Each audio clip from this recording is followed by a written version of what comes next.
अस्सलाम वालेकुम, आप देख रहे हैं इनसाइड पाकिस्तान। मैं हूं मोहम्मद ज़फ़ीर। पाकिस्तान के खिलाफ जारहाना अज़ाइम नाकाम बनाने के लिए सलाहियतों में इजाफ़ा जारी रखेंगे। अस्करी क़यादत का अज़्म किसी जमात के खिलाफ हैं न तरफदार। फ़ौज का कोई सियासी एजेंडा नहीं। DGISPR की अहम प्रेस कॉन्फ्रेंस और साथ ही साथ उन्होंने आज बहुत सारी चीज़ों के ऊपर बात की। उन्होंने कहा मुल्क में कोई ऐसा इलाका नहीं जहाँ दहशतगर्दी की अमलदारी हो। इसके अलावा बलूचिस्तान में असास महरूमी का तासुर पाया जाता है जिसको दुश्मन ममालिक प्रोपेगेंडा की सूरत में इस्तेमाल करते हैं। साथ ही साथ जनरल फैज़ हमीद ने मखसूस सियासी अनासर के इमा पर कानूनी आइनी हदूद से तजावुज़ किया जिसके ऊपर कार्रवाई हो रही है। और इसके अलावा DGISPR ने कहा कि जब तरक्की नहीं होगी तो रियासती दरअंदाजी का बयानिया मज़ीद बढ़ेगा। इस चीज़ के ऊपर भी प्रोग्राम में आगे चल के बात करेंगे। और शहरियों के जान व माल तरक्की के दुश्मनों से रियासत आहनी हाथों से निपटेगी। अस्करी क़यादत पुरज़्म है और अमन अमान की जो सूरत हाल उसको भी बेहतर बनाने के लिए और ख़ास तौर पे भी थोड़ी देर पहले जो प्राइम मिनिस्टर ने भी शिरकत की और उसमें अस्करी क़यादत ने अज़्म का इजहार किया कि पाकिस्तान के ख़िलाफ़ जारहाना अज़ाइम नाकाम बनाने के लिए अपनी क़ुव्वत में सलाहियतों में इजाफ़ा जारी रखेंगे। और ज़ाहिर कल 6 सितंबर भी है और ये आज ही की रात थी। पाकिस्तान ने पाकिस्तान के बहादुर जवानों ने पाकिस्तानी कौम ने यौम दिफा जो शोहदा ने कुर्बानियाँ दी तो कल यौम दिफा भी मनाया जा रहा है। और इस हवाले से भी बात करेंगे और ख़ास तौर पे इस वक्त जो रियासती कौमी सलामती के मामलात हैं जो चैलेंजेस दरपेश हैं इन पे बात करेंगे। मैं ज्वाइन किया जनाब मेजर रिटायर फवाद सिद्दीकी साहब ने, सीनियर दिफाई तजियाकार हैं। मेरे साथ खुशामदीद कहते हैं आपको शो में। जी बहुत बहुत शुक्रिया जफी साहब, थैंक यू। किस तरह देखते हैं, एक तो आज DGISPR की प्रेस कॉन्फ्रेंस है और उन्होंने उसके अंदर बहुत सारे पहलुओं के ऊपर रोशनी डाली। ख़ास तौर पे पिछले कई दिनों से चूँकि बलूचिस्तान टारगेट किया जा रहा था, टारगेट किया जा रहा है और उन्होंने इसके ऊपर भी बात की कि दुश्मन ममालिक ज़रा इसको प्रोपेगेंडा के तौर पे इस्तेमाल करते हैं। एहसास महरूमी का बयानिया वहाँ की जो लोकल लीडरशिप है वो भी उसको बेचने की कोशिश करती है और कोशिश की जाती है कि एक मायूसी फैलाई जाए। ओवरऑल इस प्रेस कॉन्फ्रेंस को और इसकी इम्पोर्टेंस को आप किस तरह देखते हैं और कितनी इम्पोर्टेंट थी, क्योंकि पिछले बैक टू बैक अगर हम देखें तो दहशतगर्दी के 3 बड़े वाक़यात हुए थे बलूचिस्तान में ख़ास तौर पे। जी बहुत बहुत शुक्रिया जफीर साहब। ये जो DGISPR की आज जो प्रेस कॉन्फ्रेंस थी उसकी अहमियत तो चूंकि वो 6 सितंबर कल क्योंकि 6 सितंबर है, जी आज जो है वो प्रेस कॉन्फ्रेंस की गई और उसमें जो हमारा ऑपरेशन अज़्म इस्तेहकाम जारी है, सारी है बड़ी कामयाबी के साथ, उसके जो स्टैटिस्टिक्स हैं उस पर रोशनी डाली गई। जी लेकिन देखिए जिस तरह आपने बड़ा अहम नुक्ता उठाया कि इस वक्त जो बलूचिस्तान है या KPK है उसमें बहुत ज्यादा जो है वो मिस इन्फॉर्मेशन के जरिए प्रोपेगेंडा फैलाया जा रहा है। इस DGISPR की जो प्रेस कॉन्फ्रेंस है उसका ट्रस्ट उनके एक जुमले में है और जुमला उन्होंने वो क्या कहा, वो ये कहा कि अफवाज पाकिस्तान दहशत गर्दों से तो लड़ रही है, कौम जो है वो दहशत गर्दी से लड़े। इसका मतलब ये हुआ जफीर साहब कि जी अब जो हालात इस वक्त पाकिस्तान में है इससे ज्यादा हमें हमारी सफों में इत्तेहाद की जरूरत इससे पहले कभी नहीं थी। यहाँ जो मिस इंफॉर्मेशन का सैलाब एक उमड़ आया है सोशल मीडिया पर और प्रोपेगेंडा जो हो रहा है मुख्तलिफ एंटी पाकिस्तान जो फोरम्स हैं जी जी उनकी तरफ से, उसके ना समझी में हमारे अपने भी आलाकार जो है वो बने हैं, क्योंकि वो बगैर तहकीक के वो इंफॉर्मेशन को जो है पास ऑन करते हैं और जिसकी वजह से जो है वो मायूसी पाकिस्तान में जो इस्तेहकाम की दरार डालने की साजिश है उसको जो है तकवीत पहुंच रही है। तो मैं समझता हूं कि इस वक्त हम मिलकर अफवाज पाकिस्तान और आवाम मिलकर इस दहशत गर्दी का सामना करें चाहे वो किसी भी फोरम पे हो। इसमें कोई शक नहीं है, फवाद सिद्दीकी साहब अब दुरुस्त फरमा रहे हैं। और हमने देखा नॉर्मली आप इसके ऊपर बड़ा खुल के लिखते भी हैं, बोलते भी हैं, और एक एक स्कूल ऑफ थॉट है जो ज़ाहिर है कोशिश कर रहा है कि किसी तरह ये चीज़ों को ब्रिज किया जा सके, और कर रहे हैं। ज़ाहिर है मुहिब वतन पाकिस्तानी मौजूद हैं। दूसरी तरफ चूँकि प्रोपेगेंडा मशीन, जिस तरह डिजिटल का आपने जिक्र किया, वो सिर्फ यहाँ पे चाहे हम के पी बलूचिस्तान की बात करें या सिंध और पंजाब की बात करें, पाकिस्तान के अंदर भी और पाकिस्तान के बाहर भी बैठे लोग जो हैं वो दुश्मन के आलाकार बने हुए हैं, और इस चीज़ को भी रोकना है। और ज़रा दुश्मन तो चाहता ही है किसी भी तरह अफरा तफरी फैलाई जाए किसी भी मुल्क में, ताकि वो अपने मकासद को हासिल कर सके। लेकिन चूँकि जिस वक्त अभी हम बात कर रहे हैं 1965 में, अगर वापस चले जाएं हम 6 सितंबर, तो कौम एक पाकिस्तानी कौम जो है वह हमें सही मानों में कौम नज़र आई, जहाँ उन्होंने अफवाज पाकिस्तान के साथ आम आवाम ने भी साथ दिया और इस वतन का दिफा किया। अब इस वक्त हमें डिजिटल साइड के ऊपर सबसे ज़्यादा दिफा की ज़रूरत है, जिसका आप जिक्र भी कर रहे थे। अब आप क्या समझते हैं, फोर्सेस अपना काम कर रही हैं, हुकूमत भी बहुत सारे महाज के ऊपर काम कर रही है, लेकिन प्योरली जब हम यूथ की बात करते हैं, 64% हमारी कुल आबादी का नौजवान नस्ल है। DGISPR की तरफ से बार बार 5th जनरेशन वार का जिक्र भी होता है, उसके ऊपर फोकस भी किया जाता है। आज की प्रेस कॉन्फ्रेंस के अंदर भी उन्होंने कहा कि जो इंतशारी माइंडसेट है वो चीज़ें ख़राब करता है, और हो भी रही हैं। यूथ कितना इनपुट दे सकती है और इसको बेहतर यूटिलाइजेशन, ज़ाहिर है ये अस्करी इदारों का तो काम नहीं है ना कि वो यूथ को इंगेज करें, हुकूमतों का काम है, सूबाई हुकूमतों का काम है, वफाकी हुकूमत का काम है, फिर निचली सतह पे आए। आप क्या समझते हैं कि कहाँ पे चीज़ें मिसिंग हो रही हैं, चीज़ें हैंडल नहीं हो पा रही? क्योंकि अगर आप यूथ को इंगेज करेंगे तो वो पाकिस्तान के सॉफ्ट इमेज पे बात करेंगे, पाकिस्तान के कल्चर पे बात करेंगे, पाकिस्तान के टूरिज़म पे बात करेंगे, IT पे।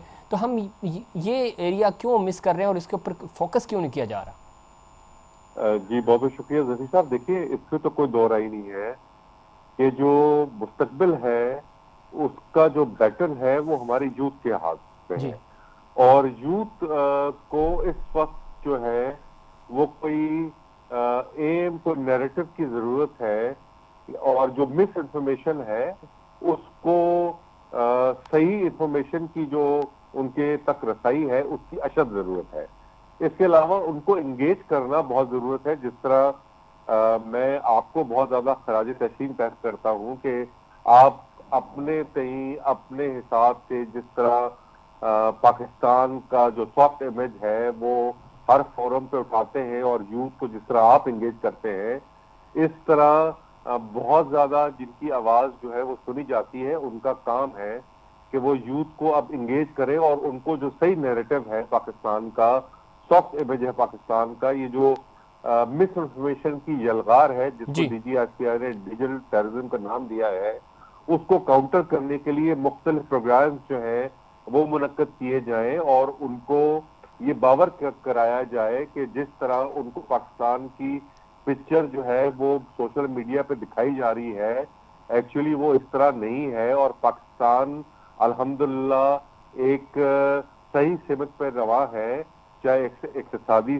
की मद में हो, इक्तिसादी सूरत में हो, या जो उसका इस्तेकाम है तमाम सफ़ों में, वो बहुत ज्यादा जरूरत है और इसकी अशद जरूरत है। बिल्कुल ठीक कह रहे हैं। लेकिन एक चीज़ जो मिसिंग है, मैं चूँकि बार बार इसका जिक्र अमूमन अपने प्रोग्राम्स में भी करता हूँ, कि जो सही मानों में हमारे जो थिंक टैंक्स हैं, जो लॉबिंग की जाती है, इंगेजमेंट्स है हमारे पास है, और ये जो सूबाई हुकूमतें हैं और वफाकी हुकूमत है, उनके नुमाइंदे भी जब प्रोग्राम में होते हैं, मैं उनसे भी ये बात कहता हूँ कि बहुत बेहतर तरीके से यूटिलाइजेशन की जा सकती है। आप एक फैमिली में से एक मेरिट के ऊपर एक बच्चे को अगर किसी मल्टीनेशनल कंपनी में इंटर्नशिप भी करवा दें, तो समझ लें कि आप पॉलिटिकली उस पार्टी का बयानिया भी बिल्ड होता है, पाकिस्तान का इमेज भी बेहतर होता है, और ज़रा एक पूरे घराने को आप एक नौकरी की तरफ, एक जॉब की तरफ, एक अपॉर्चुनिटी की तरफ भी लेके आते हैं।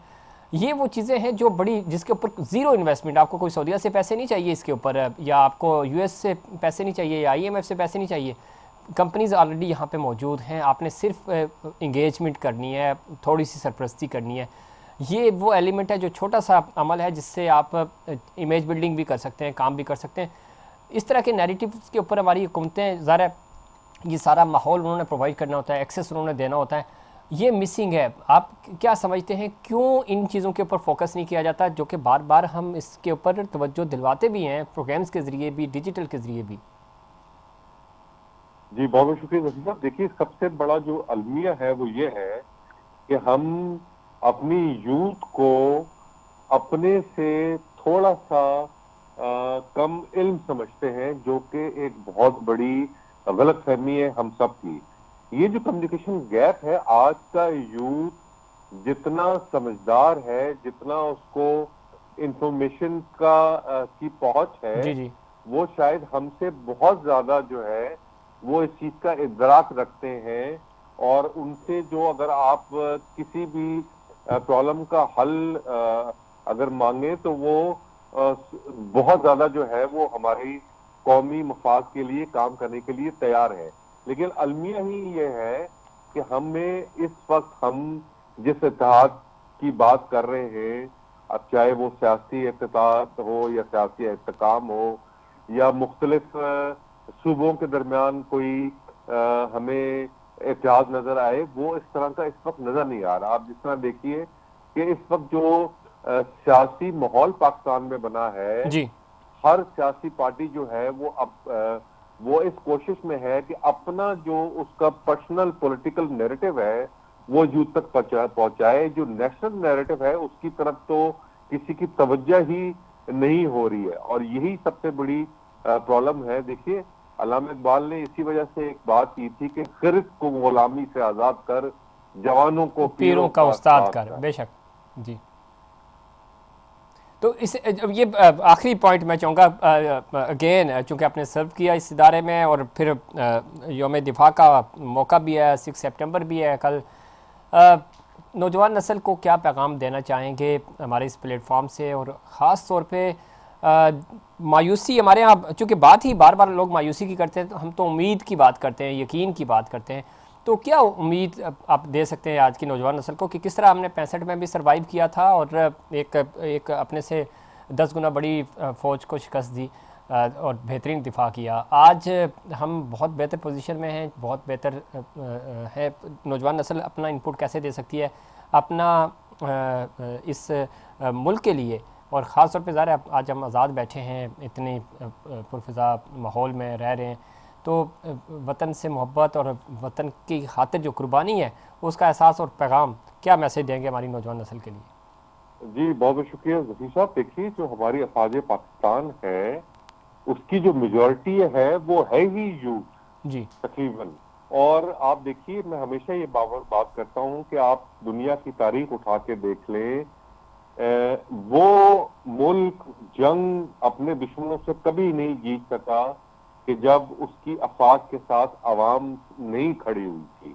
आप हमारी ही पाकिस्तान की तारीख उठा के देख लें, हम वो जंग कभी भी नहीं जीत सके जब अवाम जो है वो अफवाज के साथ नहीं खड़ी हुई थी। बिल्कुल। इसकी एक जो मिसाल है वो 1965 है। जी जी। आप देखिए कि अवाम और फौज ने शाना बशाना मिलकर एक उस दुश्मन का मुकाबला किया जो रात की तारीखी में उसने जो बुजदिलों की तरह हमला किया, किया। बिल्कुल। और इस कोशिश में था कि किसी तरह जो है वो लाहौर के जीव खाना में आकर जो है वो शाम की चाय पिए।